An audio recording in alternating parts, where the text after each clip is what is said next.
Dear Starseed from Gaia, he has never stopped thinking about you, not for a single day, not even in the silence he chose to wear like armor. I am Ophelia, emissary of the Galactic Federation of Light, and I bring this transmission to you now, in this sacred moment, on behalf of the Arcturian Love Council. They have asked me to speak directly to your heart, because what you are about to receive is not information, it is remembrance. He never told you that meeting you has changed his entire life. He never found the words. But your divine feminine energy is still irresistibly magnetic to him, even now, even across the distance, even through the separation that has felt unbearable at times. What he carries in his chest when he thinks of you is not something he can explain to anyone around him. You awakened something in him that existed long before this lifetime, and that kind of awakening does not fade. By the end of this transmission, you will understand exactly how to recognize the signs that your divine masculine is being moved by your energy right now, and how to align yourself with the sacred union that is already written in the stars for the two of you. But here is the first revelation. The separation you have been enduring is not evidence that love has ended. It is the sacred fire doing its deepest work, purifying, softening, and drawing two souls back into the orbit they were always meant to share. You did not find this transmission by chance. Your heart called this message in. Something in your soul is ready to remember what has always been true about this connection. The Arcturian Love Council does not send a message like this to a heart that is not ready to receive it. Like this transmission to affirm to the universe, my heart is open and ready for divine love. Subscribe if you are walking the twin flame path and you are aligning with sacred reunion. Comment 1111 below if you feel your heart awakening to the truth of what is being said right now. This is not just a message. This is a moment of divine intervention. The love you carry, the love that made you magnetic to him from the very first moment, is still alive. It has never left. And neither has he, not truly, not in the place that matters most. Your heart knows why you are here. What you carry inside you has always been felt before it was understood. That is the nature of divine feminine energy. It does not announce itself. It does not perform. It does not chase. It simply radiates, and everything in its field is changed by its presence, without always knowing why. Think of the way the moon does not need to explain its pull on the tide. Think of the way a single candle does not need to justify the darkness it dissolves. You are that kind of force, quiet, certain, inevitable. He felt it the moment he was near you, maybe even before he could explain it. Something in him shifted. Something that had been armored for years, layers of self-protection that had calcified into habit, into numbness, into the careful management of feeling began to loosen. Not because you asked it to. Not because you did anything extraordinary. Simply because you showed up as you, and that frequency alone reached something in him that nothing else had touched. This is the part that is so difficult to put into language, because the language we have was built for smaller things. What you carry is not a technique. It is not a strategy you learned, or a behavior you practiced in a mirror. It is a living transmission that flows from the deepest current of who you are. And the extraordinary truth is this: you have been broadcasting it your entire life. In every room you have ever entered, in every conversation that somehow turned intimate without either person planning for it to, in every moment where a stranger looked at you a little too long, not from desire alone, but from something they could not name, something that made them want to stay near whatever warmth you were giving off without even trying. You are not a woman who needs to earn her impact. Your impact is inherent. It is woven into the fabric of how you exist in the world.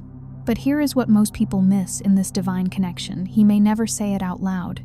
He may not have the language for what you activated in him. Many men who are drawn to women with powerful divine feminine energy feel it long before they can articulate it. The emotional vocabulary required to describe a soul-level encounter is not something most men are given growing up. They are handed tools for building and fixing and competing, but not tools for translating what it feels like when a woman walks into their life and dismantles every wall they spent decades constructing. So they feel it in other ways. They feel it in the way their chest tightens when you are near, in the way their mind returns to you when they should be focused elsewhere in the middle of meetings, in the silence before sleep, in the random middle of an ordinary afternoon when nothing reminded them of you, and yet there you were, living in the back of their awareness like a song they cannot stop hearing. in the way a single moment with you replays for days, examined from every angle, held up to the light like something rare and unexplainable. He is not confused about you. He is undone by you. And being undone by something so rare, so pure, so unlike anything he has known before, that is not easy for someone who has built his entire identity around control. Control is the currency of the wounded masculine. When a man has been hurt by love, when he has opened himself and been abandoned, or stayed and been betrayed, or wanted deeply and been told that wanting was weakness, he learns to armor. He learns to manage his emotions from a distance, like moving chess pieces across a board rather than placing his actual heart on the line. He becomes fluent in the language of strategy and deflection. He becomes skilled at being present without being vulnerable. And then you arrive, and nothing in his toolkit works. Because divine feminine energy does not attack the armor. It does not demand the armor come down. It simply radiates something so warm, so unmistakably real, that the armor becomes unnecessary in your presence, and that terrifies him and magnetizes him at the exact same time. Not every soul who hears this message is ready to act on it. But if your heart is beating differently right now, if something inside you whispered, "This is for me," then the next step has already chosen you. The Divine Love Frequency Code holds the complete activation sequence for sacred partnership, the wound clearing, the recognition map, the 11-minute practice that shifts your entire energetic field. You will find it in the first pinned comment below, but only while this window remains open. Now let us speak about what is truly happening beneath the surface, because this is not just attraction. This is not just chemistry. Though chemistry is real, and it is present, and it moves through you both like electricity through water. What lives between you and him is older than this lifetime, far older. Your divine feminine energy holds a specific frequency signature, one that his soul recognizes even when his mind is still catching up. This is what the ancient scriptures were pointing to when they spoke of souls being knit together. What the mystics were describing when they wrote about meeting a stranger who felt like home. The soul does not experience time the way the mind does. The soul holds memory across the veil. And when it encounters something it has known before, something sacred and familiar, it responds with a knowing that bypasses logic entirely. That knowing is what he is feeling. That knowing is what makes him reach for you and pull back. What makes him speak with intimacy and then go quiet for days. He may pull close and then pull back. He may grow tender and then grow quiet. He may look at you like you are everything and then act like you are something he cannot trust himself to want. That push and pull is not rejection. It is the friction of someone encountering a love they were not sure they deserved, colliding with a woman who is still learning to believe in the power she holds. There is a specific kind of spiritual turbulence that happens when two souls with a deep karmic history or a genuine soul contract find each other in the physical. It looks, from the outside, like inconsistency, like confusion, like someone who cannot make up their mind. But from the inside, from the energetic reality of what is actually occurring, it is a purification. The connection is burning through everything that would prevent its full expression. Every fear, every old wound, every story that says love eventually leaves, that vulnerability eventually costs you everything, that it is safer to stay small. Those things are being incinerated by the heat of what is between you. And incineration is not comfortable. It is not clean. It does not happen on a timeline that the rational mind would prefer, but it is sacred, and you are strong enough to hold the space for it. The first key that unlocks everything is understanding that his silence about what you mean to him is not indifference, it is reverence. Think about the last time you stood in the presence of something truly magnificent, a landscape that reduced you to silence, a piece of music that made you forget where you were, a moment of beauty so complete that words felt like an intrusion. Reverence does not speak immediately. Reverence stands still and breathes and tries to hold what it is witnessing. That is what is happening when he goes quiet in a way that feels significant. When he looks at you without filling the space with words. When the silence between you is not empty but impossibly full. Some feelings are too large to be handed over casually. They cannot be passed across a table like a business card. They can only be approached slowly, carefully, with the kind of tenderness you give to something irreplaceable. What you have stirred in him is not a surface-level reaction. It is a core reckoning. The parts of him that had closed off the wounds he carried from women who left without explanation, from love that promised permanence and delivered disappointment, from vulnerability that once opened him wide and was received with indifference or cruelty. Those are the exact places your energy has found its way inside. He is healing things he never gave himself permission to look at. Not through therapy or effort or conscious intention, but through proximity to you, through the inexplicable safety that your presence creates, because of you, because of the way you exist in his world. The second key is this. Your divine feminine energy is most magnetic, not when it is trying to win him, but when it is fully at home within itself. This is a truth so fundamental that it rewrites the entire approach to sacred partnership. We live in a culture that tells women in 1,000 subtle and not so subtle ways that love is something to be earned, maintained, performed for, kept through vigilance and effort and the constant monitoring of whether someone is still pleased. And so many women with the most extraordinary depth and beauty have spent years contorting themselves into whatever shape they thought would finally be enough, dimming parts of themselves that seemed too bright, amplifying parts of themselves that seemed more palatable, measuring their worth in the temperature of someone else's affection. And every single time, it made them less. Not less in truth, but less visible in the ways that actually matter. There is a difference between the energy of someone who is hoping to be chosen and the energy of someone who already knows her worth and is simply extending an invitation. One is scarcity in motion. One is abundance embodied. He feels that difference even if he cannot name it. When you are grounded in your own sacredness, when you are not waiting for his validation to feel whole, that wholeness becomes the most compelling thing he has ever stood near. Not because you are withholding yourself, but because you are full. And fullness calls to fullness. It is a universal law as certain as gravity, as reliable as the seasons. What is overflowing does not need to be convinced to pour. It simply does. And those who are parched find themselves standing in its path without knowing how they got there. The third key asks you to look at what you have been carrying in the field between you. Old stories. Wounds that were not created by him but that were activated by him, because that is what true mirrors do. They do not show us only what is beautiful. They show us what we have been carrying in the shadow, what has been waiting in the parts of ourselves we stopped looking at because looking was too painful. Patterns from past relationships that your nervous system has been quietly replaying, the waiting, the wondering, the not quite letting yourself believe it is real because the last time you believed it, something broke. And the break was not just heartbreak. It was a break in your capacity to trust your own perception. It made you second guess what you feel. It made you hold the most beautiful things in your life at arm's length, just in case they were not what they seemed. Those patterns do not belong to this connection, but they will bleed into it if they are not consciously released.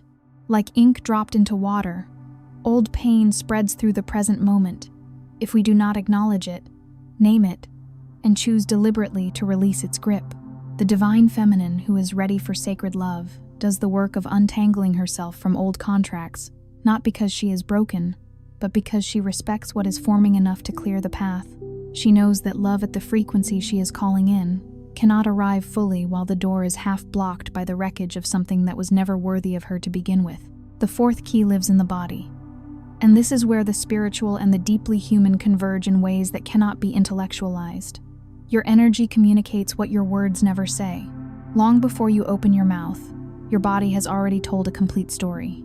The way you hold yourself when he is near, whether you contract inward or expand into your fullness. The way your presence feels when you are not performing for approval. When you are not calculating how you appear but simply inhabiting your own skin with ease.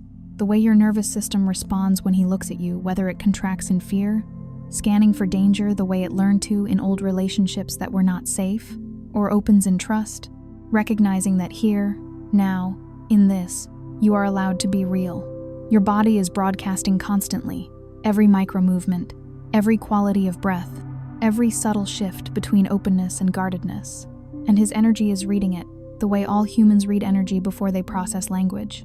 When you allow yourself to be genuinely felt, when you lower the guard that formed to protect a younger version of you who absolutely needed it, but who is no longer the one navigating this, something extraordinary happens.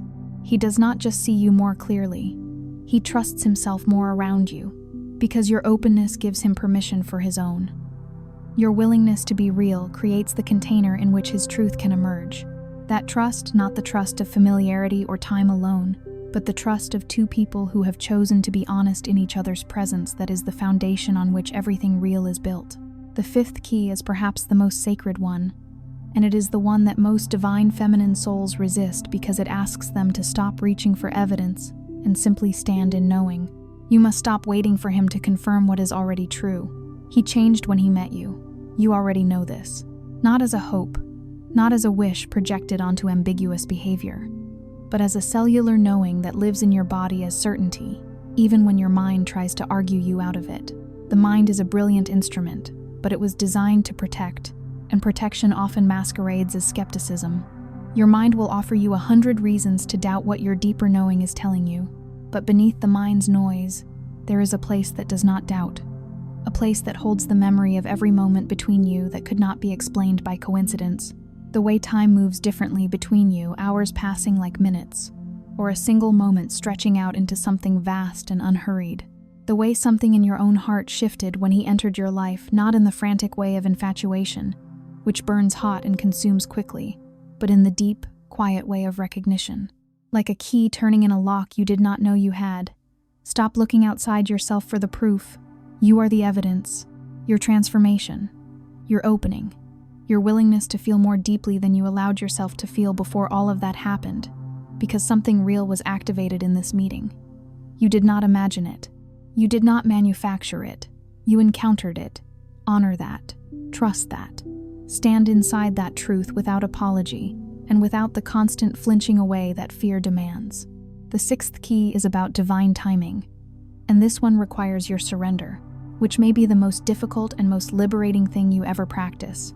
Surrender is not passivity. It is not resignation. It is the radical act of trusting something larger than your own timeline. There are forces shaping this connection that operate beyond what either of you can see or schedule. The delays, the distances, the moments where everything seemed almost ready and then something shifted without warning, none of that is error. None of it is the universe withholding from you out of indifference or cruelty. It is the universe refining what is being prepared for you. The way a gemstone does not become what it is meant to be without pressure. The way gold is not purified without fire. The process that feels like obstacle is often architecture, the invisible structure being built beneath the visible surface, without which what you are calling in would not be able to stand. Sacred love does not rush because it does not fear dissolution. It is patient because it is inevitable. And when you begin to move with that rhythm, instead of against it, when you stop measuring the connection by milestones and timelines and the way other people's love stories unfolded, something in the energetic field between you relaxes into something far more powerful than urgency. It becomes gravity, silent, irresistible, operating at the level of nature itself. The seventh key is the one that opens everything from the inside. It is not the key of action or strategy. It is not about what you say or how you say it or when you reach out or when you hold back. It is the key of self-return. Every time you have moved away from yourself in this connection, every time you have shrunk to seem less intimidating, performed to seem more appealing, you held your breath waiting for his response, as if his response determined your value. You dimmed the very thing that drew him in the first place. You cannot maintain someone's attraction to the most extraordinary version of you by hiding the most extraordinary version of you. The divine feminine at her most magnetic is not the version of her that is trying to keep someone. It is not the version that is monitoring and managing and carefully engineering outcomes. It is the version that is so deeply rooted in her own love, her own worth, her own sacred knowing, that she radiates without effort. That version of you, the one who trusts herself completely, the one who has looked at her own life and found it beautiful, not because everything has gone perfectly, but because she has chosen herself through every difficulty. The one who knows her love is rare and acts accordingly, not with arrogance, but with the quiet certainty of someone who has done the inner work and knows what they are offering. That is the one he cannot stop thinking about. That is the one who lives in the part of him that changed the day he met you. Here is what the deepest wisdom wants you to hear in this moment, in the exact place you are in your journey tonight. You have not been too much. You have not been asking for too much. The people who told you, directly or through their behavior, that your depth was overwhelming, that your love was excessive, that your desire for something real and lasting and soul deep was somehow unrealistic. They were not telling you the truth about you. They were telling you the truth about their own capacity. You have simply been vibrating at a frequency that not every person in your life has been equipped to meet. That is not a flaw in you. That is the nature of carrying a frequency this rare. Rare things are not encountered everywhere. Rare things require specific conditions, specific resonance, specific readiness in the one who is meant to receive them. The ones who are meant to match your frequency will be drawn in ways they cannot fully explain, pulled toward you, as if by something outside their own volition, unable to name why you feel like something necessary, something they did not know they had been looking for. The ones who cannot match it will pull away in ways that feel like rejection but are actually redirection. Redirection toward what is truly aligned. Redirection away from what would have required you to shrink to fit. You are not meant to lower your signal to be received. You are meant to hold it steady even when it feels lonely, even when the waiting tests your faith, even when the mind whispers that perhaps you are wrong about all of it, until what is aligned finds its way to you, and it will. Because this is not wishful thinking. This is energetic law. He felt you change his life. Whether or not he has said it yet, whether or not the words exist between you, or only exist in the spaces he carries quietly within himself, some part of him knows it. Some part of him marks his life as before you and after you. The question is no longer whether the connection is real. The connection is real. The question is no longer whether something profound is happening between you. Something profound is happening. The only question that remains is whether you are willing to hold the truth of your own energy long enough for what is yours to fully arrive. Whether you will stay in your own frequency when doubt creeps in. Whether you will return to yourself, again and again, every time fear tries to pull you off center. Whether you will trust the knowing that lives in your body even when the external world has not yet caught up with what the spirit has already confirmed. Before you scroll, take a moment to be part of what is forming here. Drop one intention in the comments, something real from your heart journey.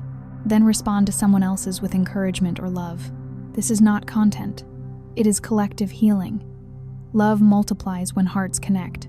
If something in this message resonated, do not keep it to yourself. Someone in your life is waiting for this exact activation. Share it. And if you felt a soul nudge, subscribe. Stay in the flow of divine love guidance. You are not just watching. You are healing. This is your sacred space, and we are just getting started.